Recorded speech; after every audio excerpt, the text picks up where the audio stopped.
Hi, no one has watched my other video, but I still want to make this video because I don't have anyone to share this information with, so I'm going to share it with YouTube and hope someone stumbles upon it and watches it. I am sorry about the lighting, but I have no control, because if I even move somewhat, even a few feet, the internet will go out.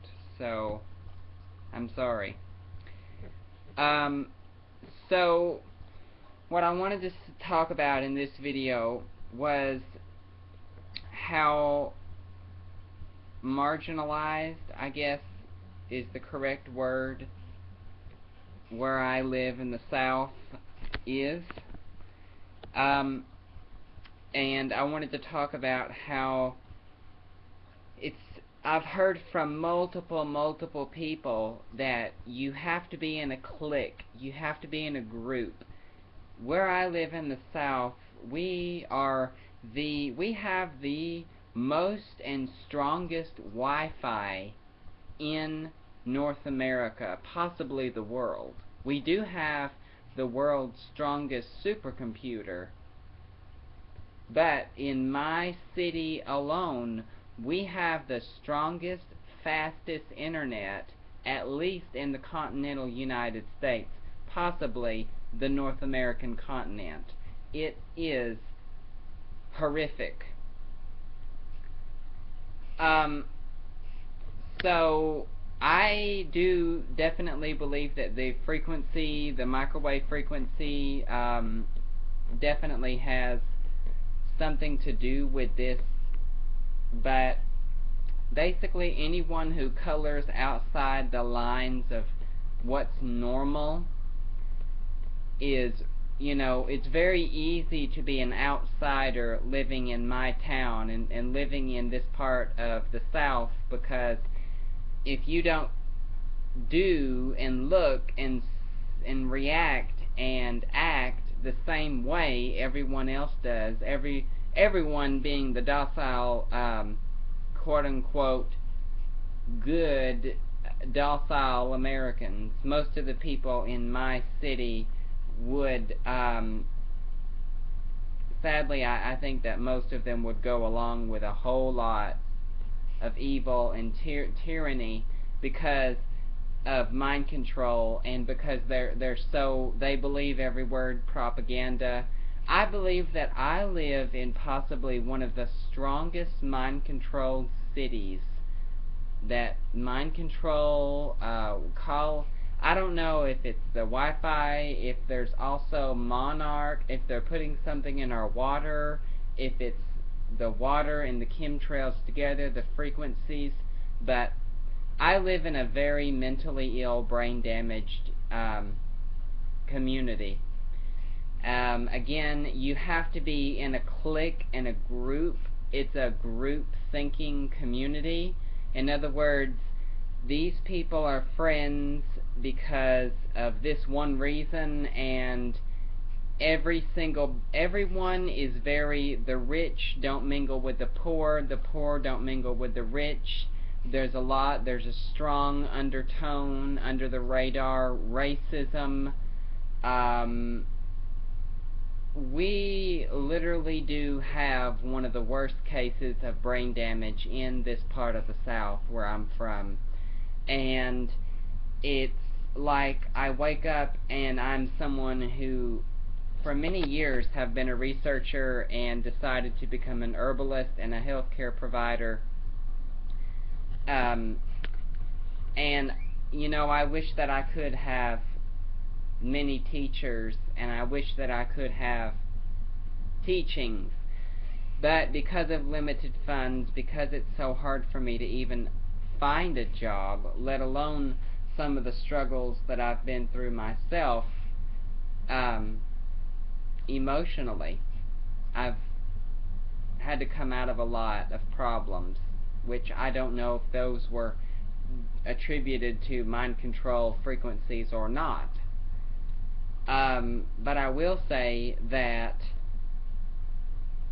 I'm finally in in a more mature place in my life to where I can go off and venture and do more things than I was able to before. And on top of that, I also have the reality of a group of people who are really, the only way I can explain it is it's almost like they're really good prisoners, and everyone wears the same clothes, and everyone gets the bed checked at the same time, and it's a very sad thing. And I wanted to talk about the fact that it's almost as if we're bred from birth, we're bred from birth, the sun is moving, to not understand how to preserve, anything. And it's almost so we're bred to not understand not only how to preserve things in terms of fermentation first and cooking, but also human things like conversation about things that are real and really happening, as well as not only our everyday duties to work and whatnot, but also making sure that we're spending our time doing things that human beings have always done: preserve their food, hunted. If you're someone, you don't prefer to hunt, okay, you can, eat a very limited amount of, pasture-raised meat. I don't recommend a lot, but, a little is good for you. But that's your choice. Getting your fats straight in your diet is critical. Learning how to cook and eating wild food.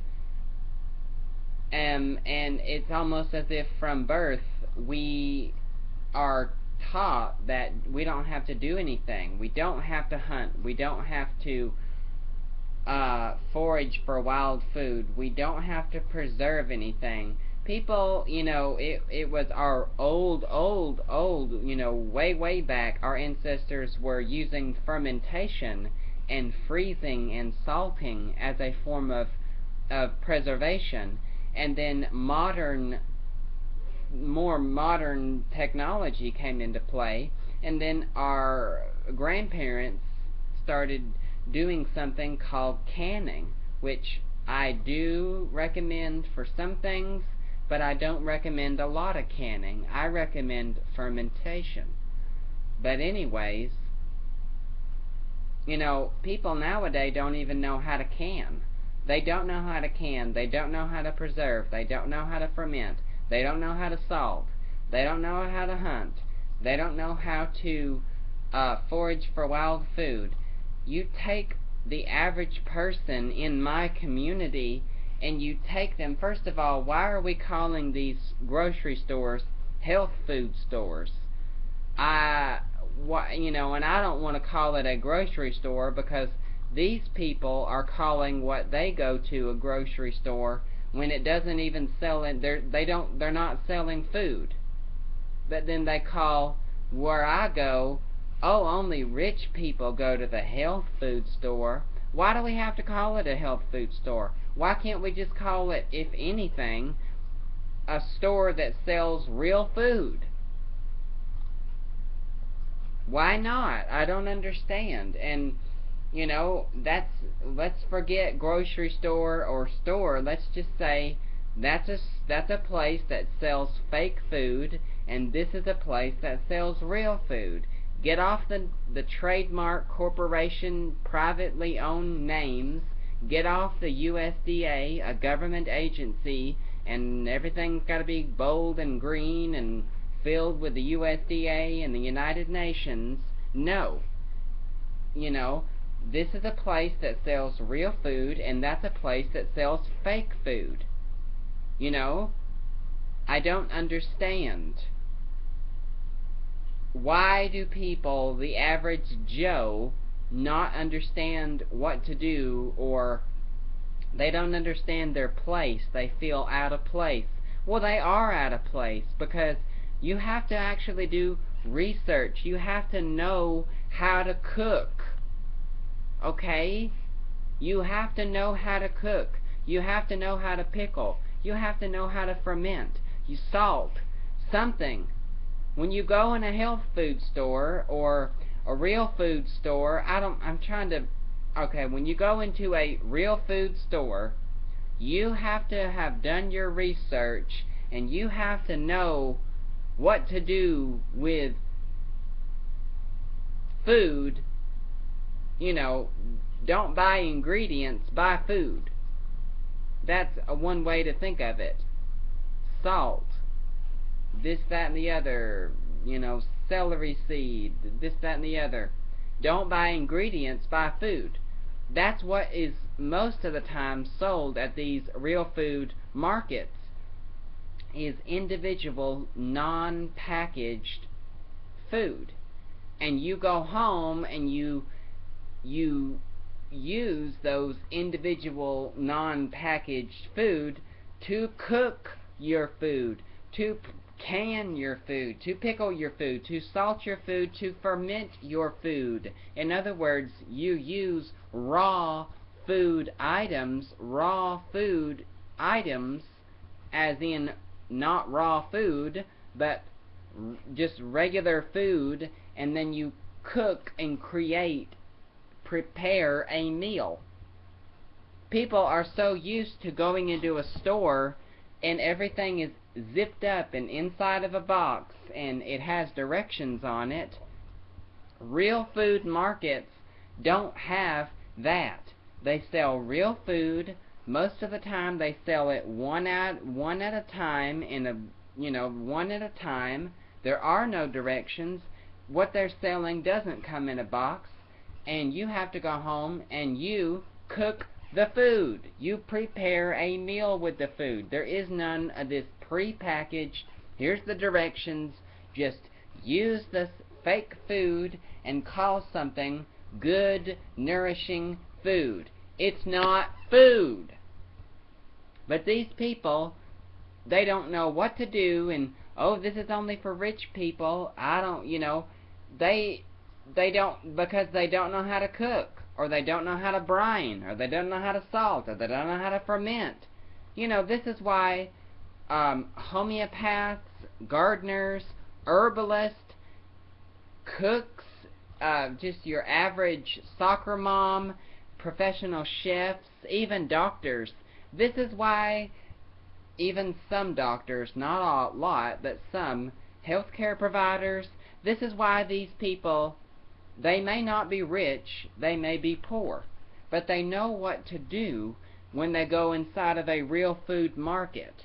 This is why people who go to fake food markets and have been bred from in the womb, that kind of prison lifestyle, they go to a real food market, they don't know what to do, and they just run away back to the fake food that causes heart attacks, stroke. Fake food, it's not food for human beings, it's not food for anybody. It's the corporation's way of causing you illness, confusion, and disease. If they could just confuse you enough about what's real food and fake food and healthy food, and the USDA says this is good but that's not good, or a government agency, hint hint USDA, whatever. I just wish that in my part of the country we had people who could be different and not be so group think, could go into a real food market, would know how to live like human beings, who could really, have a multi-eclectic mindset that's outside, so to say, the normalcy biasy. I wanted to get this off my chest because it's sad to say that my own hometown, where I live, sometimes I feel like a stranger here.